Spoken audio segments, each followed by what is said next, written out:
Hello, it's Monica from Crafting with Quilling, and I hope you have absolutely amazing day. In today's video, I'm going to show you how to create a super pop-up birthday card. If you haven't tried this card style yet, I really hope you'll feel inspired and craft along with me. For today's project, I'm going to use London Celebrates collection from Relatively Thoughtful, and I left the link to this collection in the description down below. It has lots of beautiful background elements, but also patterns you can work with for any occasion.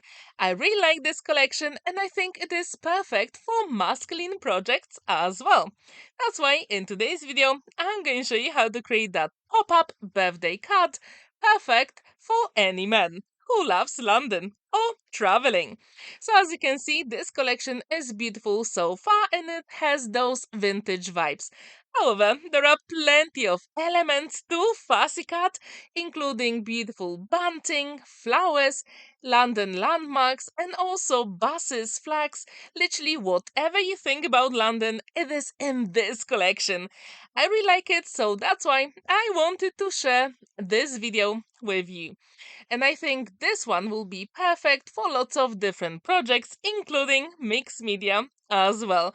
So you can fussy cut all those elements and you can also create some bookmarks as well, which I think is really cool.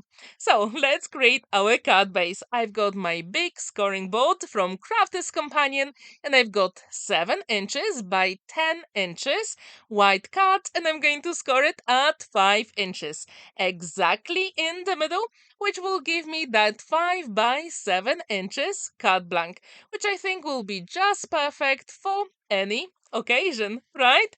When this is ready, then I'm going to create some pop-up mechanism, which is super easy to do. I've got card piece measuring 6 inches by 2 inches. I'm going to score it at 1 inch all the way down. Then I'm going to rotate and make 2-inch mark on both sides. Using the black line on my scoring board, I'm going to use it as a guide and match those marks. So in the end, I'm going to have a cross in the middle here. And that will be our mechanism for that pop-up element. So again, it is 6 inches by 2 inches. I'm going to score it at 1 inch down, mark 2 inches on both sides, and then use the black line in the middle of my scoring board to match those marks.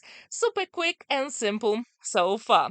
Now we can fold and burnish all those score lines, and when they are ready, then I'm going to show you what piece you have to cut off just to make sure that pop-up mechanism is going to work.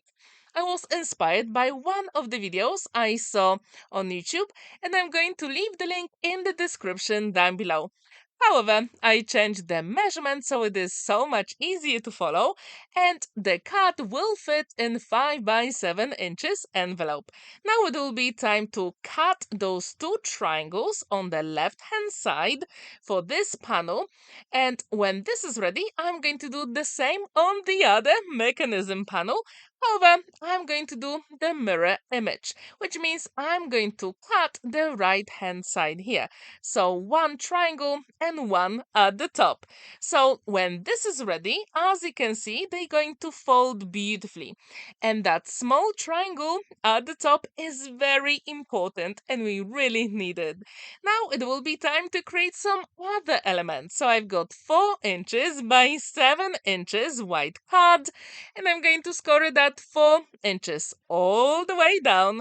And then I need one more piece, which is 7 inches by 4 inches. And again, I'm going to score it at 4 inches.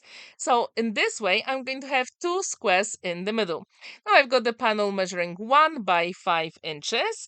I'm going to score it at 1 and 4 inches, and that will hold our mechanism together. So it is 1 inch by 5 inches, and I'm going to score it at 1 and 4 inches. Just to make the mechanism stronger, I've got the piece of cut measuring 1 inch by 3 inches, and I need two of those. So again, it is 1 by 3 inches. When these are ready, now it will be time to fold and burnish all those score lines. which will make your job so much easier later on. Have you ever created a pop-up card? If you haven't, I really hope this video will inspire you to give it a go. And if you'd like to have different measurements, like for example for 6 by 6 inches card, let me know and I will try to work it out.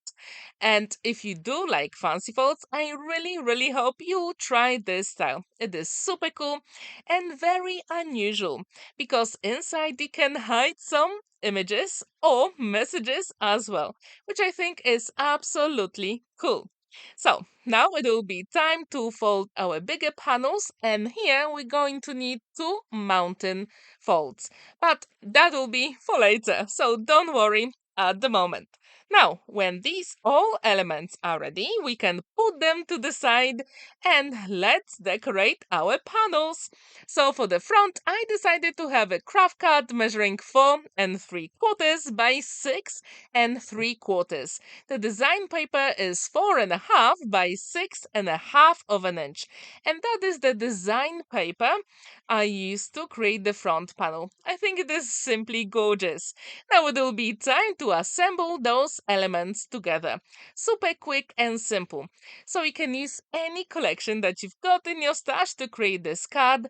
However, I think that London Celebrates is just perfect. If you agree with me, please let me know in the comments down below. So let's create the panel for the inside of the card. And I'm going to use a leftover from my previous project. And this one measures 4 3/4 by 6 3/4 of an inch. When this is ready, then we can start assembling the mechanism.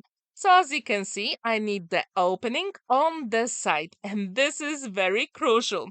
So I'm going to attach it using two pieces, the small triangle at the top and the panel you can see here. And that's where I'm going to put my liquid glue. I do encourage you to use liquid glue because you will have time to maneuver the elements, which I think is very crucial whenever you create a pop-up card.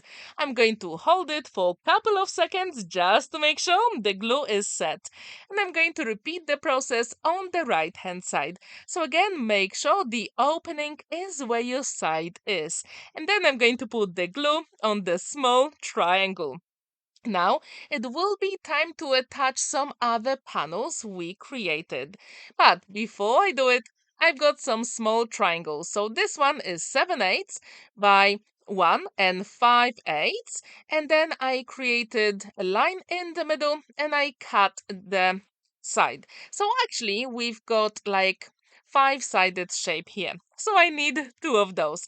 And then with the same panels, I created like a triangle. So I actually cut one of the sides even more, like you can see with my finger here. So that these panels will decorate the small triangles we're going to see where the mechanism is.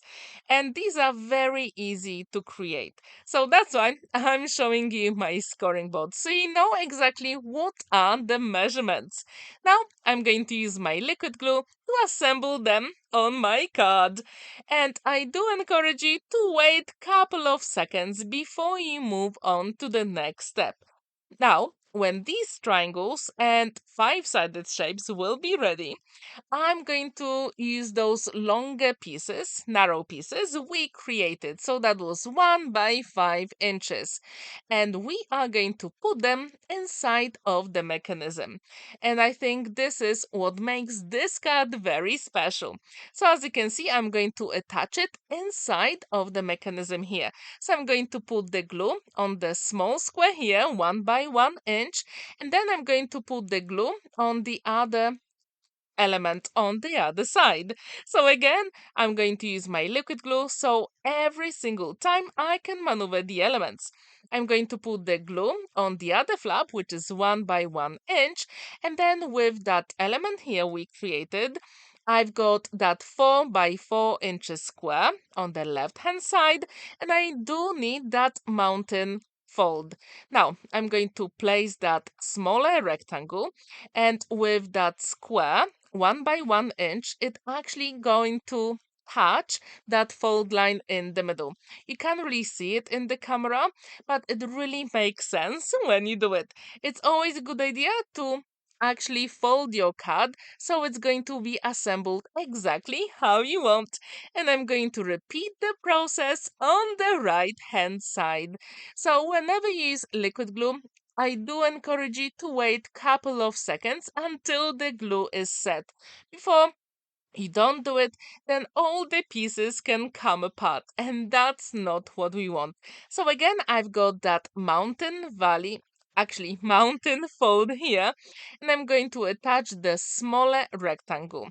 So as you can see, that small flap will touch the fold line, and this is very crucial for this pop-up birthday card. Now we can decorate the inside of the card, which I think is really, really cool. And always check if you're happy with all the elements, how you assemble them. So let's create some panels. I decided to use some craft cut as well, so it will match the front of the card. So also, I really wanted to use some London landmarks from this beautiful London Celebrates collection. I couldn't resist, so I actually used some of my favorites. So first I've got 4 3/4 by 4 3/4 craft cut, and then the design paper is 4.5 by 4.5. The smaller squares will be 3 3/4 by 3 3/4, and the beautiful image will be 3.5 by 3.5. So we're going to need two of those for the inside of the card. And then the rectangles using the craft card are 3 3/4 by 2 3/4. The design paper is 2.5 by 3.5 inches. You can always pause the video if it's a little bit too quick for you. So don't worry, you can always pause and go back if you need it. Now it will be time to assemble all the elements inside. And this is the most, I think, fun part of this card. So I'm going to start with the middle panel. And again, I'm going to use craft card first and then the design paper. And I absolutely love how all the colors match in this collection. You can create anything you want. And if you'd like to create that pop-up card, please let me know in the comments down below. I decided to have 4 landmarks here, and if you can name them, please let me know in the comments down below. I already started with that palace here. I'm not going to tell you what's the name of it, but I'm pretty sure you know. And this is my totally favorite bridge in London. Apparently, they don't have Millennium Bridge in this collection, but if there will be another set for London Celebrates, I really hope that bridge will be included as well. Do you know the name of the tower where that famous clock is? If you do, please let me know in the comments down below. And now one of my favorite cathedrals, and the card will be beautifully embellished in the middle.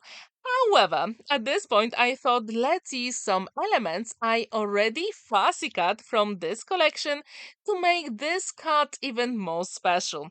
As you can see, it opens beautifully, and I really wanted to use that double decker inside. I thought that would be such a good idea. And then maybe let's add a little bit of bunting as well, just to make this card even more special, because in the end it is a birthday card, and I really like all the colors on all the elements in this collection. So now let's close it and let's decorate the front of the card. I decided to have one more bunting, so then why not, right? We're going to have happy birthday in the middle at the front, and I use gold metallic card to die cut that sentiment, and it comes from Craft's Companion. Very old cutting die. However, I absolutely love the font here. I decided to create a wreath with all those beautiful flowers. With the red ones, I'm going to attach them straight on the front of the card. However, with the blue ones, I'm going to add some dimension using double-sided foam adhesive. And trust me, in real life, it really makes a difference. I really like all those flowers in this collection because they just match the whole project beautifully. Now, I've got some flat elements. Now let's put that happy birthday on the card. And again, I'm going to use my liquid glue because for me it is the best way to adhere all the elements. And I'm sure that when I use this glue, all the elements will be adhered forever. Now it will be time to put some double-sided tape on some of the flowers. And I do like to put few drops of liquid glue, then double-sided tape with some dimension and then a few drops of liquid glue as well. So this way, all the elements will be more interesting. How often do you use double-sided foam adhesive for your projects? Please let me know in the comments down below. You can always use your pokey tool to peel off the backing. However, sometimes I'm a little bit lazy, so I just use my fingernails. And at this point, I thought let's add taxi as well because that black cap it is just like one of the most things you see in London, right? They are nearly everywhere. So again, I'm going to add that dimension. And at this point, I thought with the happy birthday, we've got all the sparkle from gold mirror card. However, we can always add a little bit more sparkle. So if you know me, you know what's missing, and I'm going to add some gems. I couldn't resist at this point. So I'm going to put the gems in the corners of this card. So in the end, it is not that many, but it really makes a difference. The card stands proudly on a flat surface. You've got plenty of space to write your message on the back. That pop-up mechanism is just perfect. So if you like this card, please let me know in the comments down below. And as I said, I really hope you'll feel inspired and create your own 5 by 7 inches pop-up birthday card. Thank you so much for watching and spending that time with me. Don't forget to like this video, give it a thumbs up and subscribe to my channel if you haven't already. And here you can see some other projects. Happy crafting!